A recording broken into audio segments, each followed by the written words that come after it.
Coming to you live from Navasota, Texas, this is Inside Out. And now here's your host, Assaad Mohanna.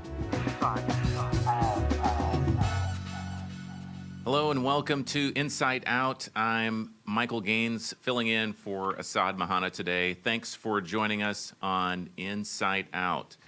Today we are going to be talking about geothermal energy and have a great guest with us that will give us some insight into this particular topic. So before we jump in to our conversation, want to welcome also Shelby Dumaine, who's our social media specialist. So, Hey Shelby.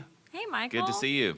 Good to see you as well. You know, we're missing Assaad a little bit, but that's okay. We know from NOV Live that... B team. That's okay. I'll do my best. I'll do my best. No, we know you're a great host from NOV Live. But yeah, if you are watching at home and you want to join in on today's show, the best way you can do so is by commenting. Whether you're on Facebook, LinkedIn, or YouTube, you can comment any questions you have for Michael or for our guest who we'll be talking to in just a few moments. You can let us know there, and I'm in the comment section throughout the entire show, reading everything, seeing where you're writing in from, and at the end of the show, we're going to do a live Q&A. So if you ask your questions, stick around, and you'll have a chance for it to get featured on the show during the live Q&A. All right, great. Thanks, Shelby. All right, so we are going to jump into our topic. So we are, well, before we do that, actually, I'll introduce our guest. So we have Stephen Pink, who is joining us. So Stephen is a regional sales director for North America and Latin America for the Evolve Automation and Optimization here at NOV. He's been here for about 9 years, and specialties are wired drill pipe operations and applications, drilling automation, formation evaluation, rock mechanics, and drilling optimization. And for those who are curious, some of his other skills outside of work are that he's a freelance photographer. So I always enjoy hearing the non-work skills that folks have. So before we jump into our main topic, I have to ask, what's the last, what kind of camera do you like to use, and where's the last place that you took a photo shoot? Excellent. Yeah, probably my favorite topic to talk about is my photography. I'm actually a Fuji photographer. Yeah.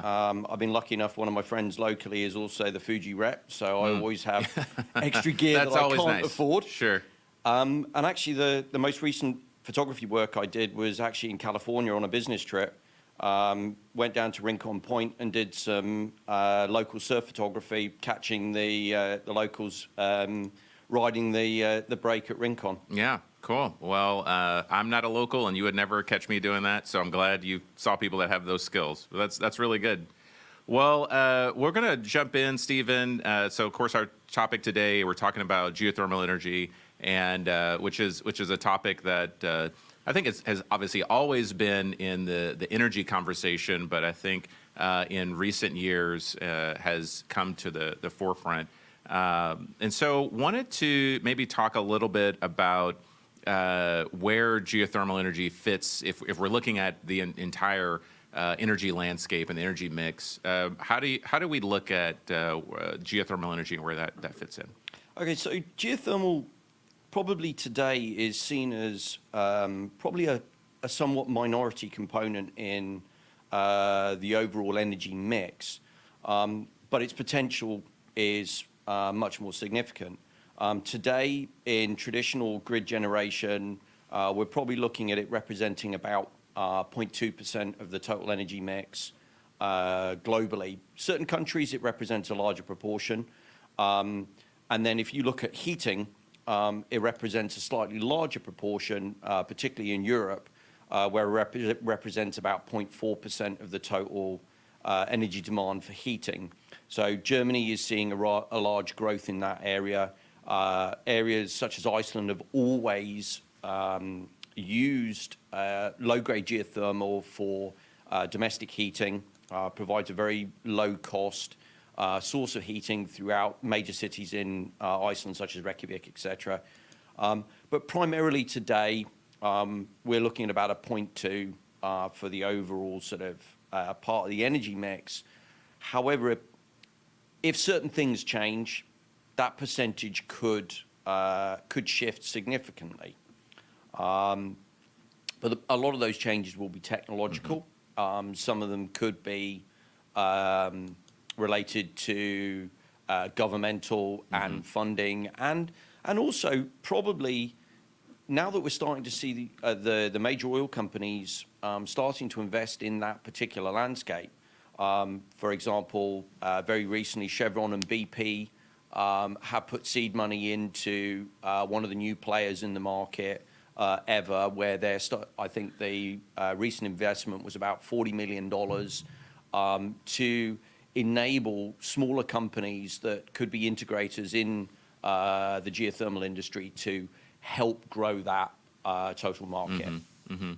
And yeah, and so you mentioned a couple items. One we'll follow up on later. You talked a little bit about the technology, and so we'll talk about that at the end. But you mentioned a couple geographies. You talked about Iceland, talked about Germany, and I know there are a few others, in Norway and others that are historically have been places that have consumed utilized geothermal energy. Do you find that there are geographies that are maybe better positioned or more optimally positioned to implement geothermal energy right now, or is this something that really it can just go anywhere?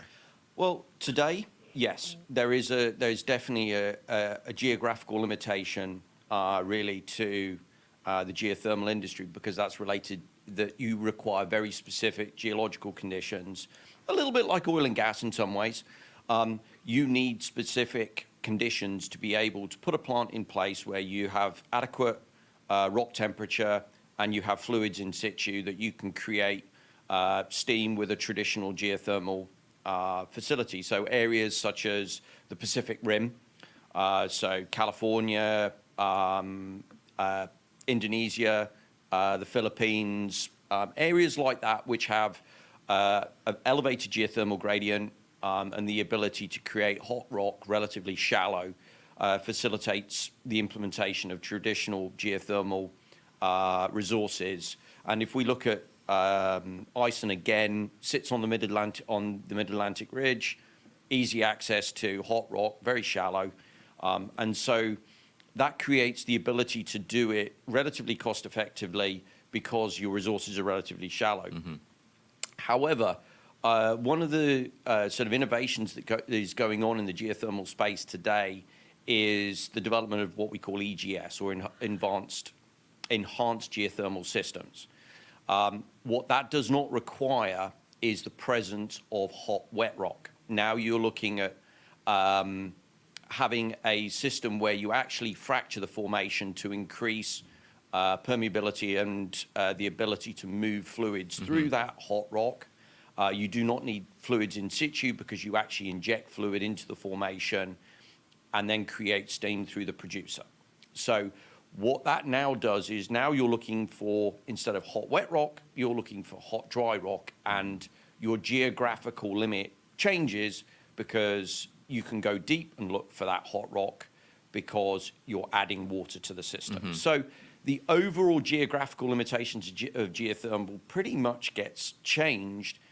EGS is probably not expected to be truly commercial till probably 2030. There's innovation projects ongoing here in the US with the Department of Energy and the University of Utah at the Forge facility in Utah. And they're looking at all the technologies and the work that needs to develop a commercial EGS solution. So yeah, I think that could really change that balance. Right. Yeah. And so for those that have just joined us, we are talking with our guest today, Stephen Pink, and we're talking about geothermal energy. So if you have a question, maybe you've had a burning question that you've wanted to get answered for a while on geothermal, please feel free to put it in the comment section, whether you're watching us on LinkedIn, Facebook, or YouTube. and we will try to get to as many questions as we can during our live Q&A. So again, talking about geothermal energy, and would love your questions or comments as we have our conversation with Stephen today. So my next question for you, Stephen, I know that when we're talking about geothermal, and of course we talked about the fact that yes, right now it's limited to a certain degree geographically, but with the implementation of additional technologies, we can see that growing.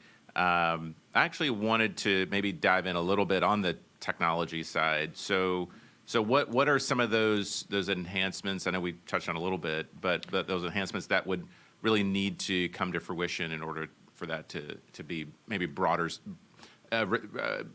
ability to implement in a more broad scale. Okay, so a couple of things are kind of really important. Today, the majority of geothermal wells have very, very limited need for directional applications.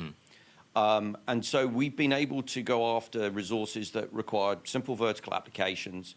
And that was also partly limited by the technology that could be deployed in the wellbore. Most of these wells today are over 200 degrees Celsius for traditional hot wet wells. As we go after deeper resources like EGS into hot dry rock, there will be a need for the ability to instrument a lot of the drilling equipment at high temperatures. So one of the key technological boundaries is the available of high temperature instrumentation, be that for drilling dynamics or for measurement of inclination and azimuth for traditional well placement. But there may be ways of getting around that. Can we, rather than uprating the electronics, can we do some innovation in how do we cool the fluids, or how do we potentially insulate the drill string? So there's things in those space that could have a huge impact. But one of the other big changes, and NOV's actually been part of the forefront of this, is the introduction of Pdc drill bits, which have been the bread and butter of the oil industry for decades. However, roller cone bits have been traditionally the workhorse of the geothermal industry. And what that's typically led to is repeated bit runs. They have a finite lifetime. And the net cost of well delivery has been elevated in the geothermal well relative to its overall delivery. In reality, you're talking anywhere between 23 and 70% of the cost of the creation of a geothermal asset could be in well delivery. Recently, NOV had a massive success at the Forge research facility with the DOE of actually reducing the well delivery time by 60 days by the introduction of new innovative geothermal-focused Pdc bits. And those little steps, 60 days on a well delivery time is absolutely massive. That could represent 40% of a well delivery time, and that's purely through a change in something we would consider today as run-of-the-mill, but to the geothermal industry, no, it's now we have cutters that can survive in hard rock and deliver performances that exceed traditional roller cones. And that's one of the things that I still find exciting is the fact that during this space where we're in an energy transition of sorts, we're able to take the technologies that companies like NOV and many others have developed over almost 200 years in a sense, and then shift that over to other areas. So geothermal being one, which really we've been in the space the entire time, but now really able to harness a lot of the research and focus in that area. And I think one of the in many ways for oil and gas companies, be they service companies or operators, drilling is something that comes naturally to us. That's what we've done as an industry for a very, very long time. And so geothermal represents a natural shift of the knowledge and technology into a space that can deliver a green, absolutely baseline delivery energy source. But it has technical challenges. But the brain power and the engineering resources resides within the oil industry. But there's always been a little bit of conflict. Is the oil industry has always been seen in some ways by the renewables as we're the bad boy in the equation. But today we're seeing the energy transition of the likes of BP, Total. Total even changed the company name recently in line with their move towards a more energy transition focus and a movement towards more renewables. So with that investment comes that knowledge. And I think that's great for us as an industry. Great. Well, I see Shelby waving me down over here, so I think we've got some questions that have come in while we've been talking, Stephen. So Shelby, let's we'll just jump right into it. So I think we got a few questions on deck. We did, and the reason I was waving you down, Michael, he wasn't kidding about that, guys. I really was waving him down. It's because we had a question that's in line with exactly what we were just talking about, so I wanted to get it asked. So John on LinkedIn, he was wondering if traditional oil and gas rigs are used in geothermal drilling, and a few comments were saying back to him, yes, but with more precautions, or kind of commenting on that. So I was wondering if you could say, what are traditional oil and gas rigs used? What are the differences there, or what do we have to consider? Yeah, that's a great one. Yeah, so that I would say traditionally the geothermal industry has typically targeted the slightly lower spec drilling rigs that were probably more used in lower end applications in oil and gas, partly because most geothermal wells are not traditionally very deep. So you didn't need the huge lift capabilities of high-end 1500 AC drilling rigs. However, one of the things that has been proven out over the last few years is the higher the technology rigs that are delivered to a well site, the cheaper the wells more often are. Technology is a great enabler to drive cost. Although the fundamental initial investment is high, their ability to deliver low-cost wells is massively increased. So there are AC drilling rigs out there on geothermal assets. So yes, they are. But I think we'll start to see, as more complex geothermal well designs come in, the need for more sort of higher spec, traditional, what we would be familiar in the Permian, oil rigs starting to become more common. Excellent. This next question, longtime viewers of the show will know I always love questions asking about career opportunities or advice, and we actually got one from Avinash on LinkedIn wondering what career opportunities are there in geothermal for oil field employees? Excellent question. Yeah, that one's a good one. I would say probably a lot of the skill sets that reside within the oil industry reside within the geothermal industry. For example, reservoir properties. So if we look at geology, geology is a unique skill set that is required for the evaluation of porosity, permeabilities, how you're going to optimize the production in traditional in more EGS and traditional geothermal. Some of the more innovative approaches where they're now looking at well intersections to combine two wells to create a closed loop system. That will require exceedingly high levels of skill sets for MWD, directional drillers, traditional drillers, roughnecks. So the majority of careers that reside within the oil industry today, except maybe the true chemistry part of it, but then again, there may be part of that for understanding how fluids interact with certain parts of the industrial process. So I think there's the volume of careers, maybe not quite the same, because if we look at the total number of wells drilled per annum for geothermal today, does not represent the number of wells that are drilled globally in the oil and gas industry.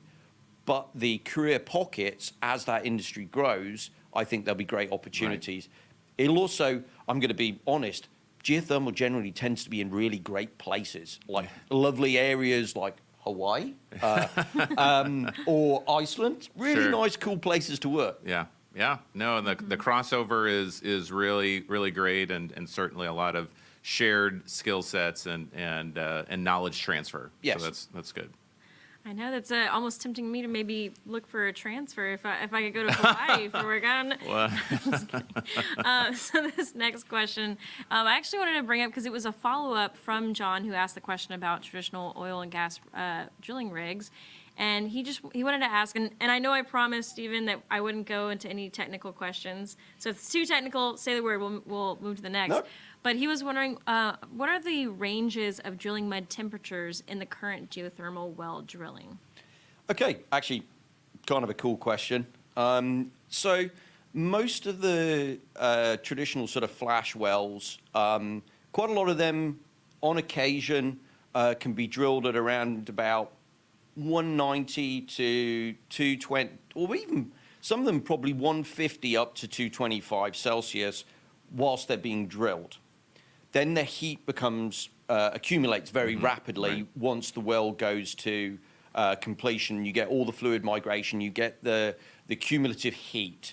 But most of the lower portions of the deeper wells are over 200 degrees Celsius. If we look at Southern California, they're really proper hot wells. Once you go into the realms of hot, dry wells where we're going deeper to create a longer reservoir contact, the potential is up around the 250, 270 Celsius. There are some resources that go even hotter, but they pose extreme geotechnical problems. One of the biggest challenges in drilling these wells is fluids, because if you're using conventional fluids, such as a water-based fluid, it's instantly going to be turning to steam. So there are certain limitations on what we can do today, and that's why we use things like fluid coolers, etc., to increase the envelope on what we're doing. But the advantage of some of the more innovation space that people are doing is, how do we exploit rock that's slightly cooler, but use a much more thermally effective fluid? So instead of using in situ fluids or water, can we use a more suited fluid that has the ability to transfer heat more efficiently? Excellent. And this last question comes from Aram on LinkedIn. And he asked if there's any innovations that are needed in geothermal, but I wanted to add a little bit to that question and maybe ask, are there any barriers to these innovations that you see coming up or needed, whether it's regulatory, social? Do you see any of that? Yeah, I think they're from an innovation. I think we're starting to see geothermal getting a little bit more focus, and we see that from some of the investment space. I think today, to the best of my understanding, there's a lot more in the way of government benefit for wind, solar. Geothermal hasn't been sort of always rewarded the same level of sort of fiscal benefits within budgetary frameworks, etc. So I think there's a little bit from a regulatory perspective.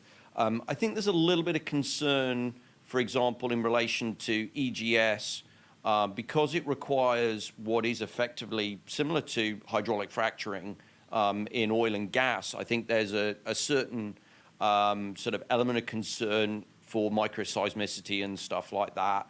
And that's kind of where some of the other companies who are looking at other models of using closed-loop systems create like a radiator-style complex, which doesn't require fracturing, that will help in that space. I think from a technology perspective, improvements in the ability to cool fluids, creation of fluids that are thermally stable, have a high installative capability, ability to transfer heat, and then particularly drilling hardware that fits into that space that is compatible with high temperature environments. So traditional mud motors today have an elastomer in them. So there are limits to the ability for that elastomer to survive in very high temperature environments. So things like going to non-elastomer-based motors, electronics that can survive over 250, using quite what would be the word, innovative types of electronics. So using materials that are not traditional, ceramics and chemistries that make the ability to make electronics much more survivable at high temperatures. And also, I think from a personal perspective, one of the things that's often not being considered in the geothermal industry is understanding drilling dynamics. And I've seen over the last 25 years in the industry how significant managing energy in the drilling environment can be. And if we can, as an industry, bring the knowledge that we have to bear in the geothermal industry, the ability to help and shorten their learning curve by bringing our knowledge could be transformative. Right. Yeah. No, those are those are some really great questions and really good perspectives from folks viewing and to some of the comments you made earlier, Stephen. I think with the rapid change that we've seen over the last several years, surmounting those challenges that we do see probably will be faster than what we can anticipate. So that's really exciting. And I think Mother Nature threw her hat in the mix with what happened here in Texas in the winter storm. Yeah. And I think that's quite illustrative of if we look at the total energy mix, the majority of renewables do not deliver true baseline energy. So when you have wild variations in energy supply to the grid, be that wind, be that solar, because of environmental, geothermal offers the ability to create a baseline energy. It is effectively the Earth's battery. And it has the ability to fill in some of the space from the likes of gas-fired power stations, creates a very stable base load. And I think it's important to the overall energy mix. Right. All right. I think we have one more from Shelby, and then we'll have to wrap up this conversation today. That's right. I think I might have said in the last question that was my last one, but another one came in, and I was like, this is interesting. I'm curious about it, so that means I want to ask it. So it's from Jonas on LinkedIn, and he mentions that he's a testing engineer in oil and gas, but he actually got his PhD in geothermal. But he's wondering about, if there's any questions about people seeing if there's economic value or what the value is of geothermal. And I saw that and I thought, man, I think that's a good one. So I thought I'd pose that to you. So the economics of utilizing geothermal energy, I don't know. How do you? That's an interesting question and depends on your perspective. And that's kind of a little bit related to what we were just talking about, about baseline energy. At the moment, the variation in the cost of geothermal industry is huge. So it can be from 75 all the way up to 426 dollars per watt, or I can't remember the exact measure, but there is a huge variation in the relative cost of geothermal energy compared to other sources of energy. And that broad spectrum does raise sort of some concerns, but a lot of that is the variability of the environment that it's working in, and some of the engineering and some of the innovation has the ability to bring that down. And because some of the topics we've also covered, geographical limitations, and the need that you have to have in situ fluids rather than EGS or some of the alternatives looking forward, some of that is going to close that gap where it becomes a much more consistent, reliable source of energy, and therefore the economics will, I think, support geothermal's growth. And if we look to 2030, we'll probably see a 2 to 4 times growth, but the potential by 2050 is up to 20 to 30 times growth rate. Right. With innovation, that could be 100 to 200 times. Right. So I think there is huge economic value in in that space, and the fact that we've got multiple companies stepping into that space, the likes of Ever as being one of those innovators in that space, and investment from external bodies into companies like that shows a willingness for external investors and companies within the oil and gas space to look at that. There are also little innovation companies in developing technology. There are companies looking at alternative ways of drilling. So, for example, plasma drilling, particle drilling, all sorts of little really cool innovations that could have profound effect on the cost of energy delivery from geothermal. Well, looking forward to seeing those innovations coming online, both in the near future and as we continue down the road. I know that, as you already talked to a little bit, Stephen, NOV has been part of the geothermal landscape. So if folks want to find more information, they can head over to nov.com/geothermal solutions, or you can just go to nov.com and in the search bar type in geothermal, and we'll take you right there. So appreciate the insight and conversation today, Stephen. Really been appreciate your time here. Thanks for having me. All right. Well, we appreciate you joining us today on Inside Out. Again, our special guest, Stephen Pink, and we've been talking about geothermal solutions. So feel free to head over to nov.com/live if you want to catch any of our other conversations. And stay tuned. And coming up next will be our NOV Live. So thanks for joining.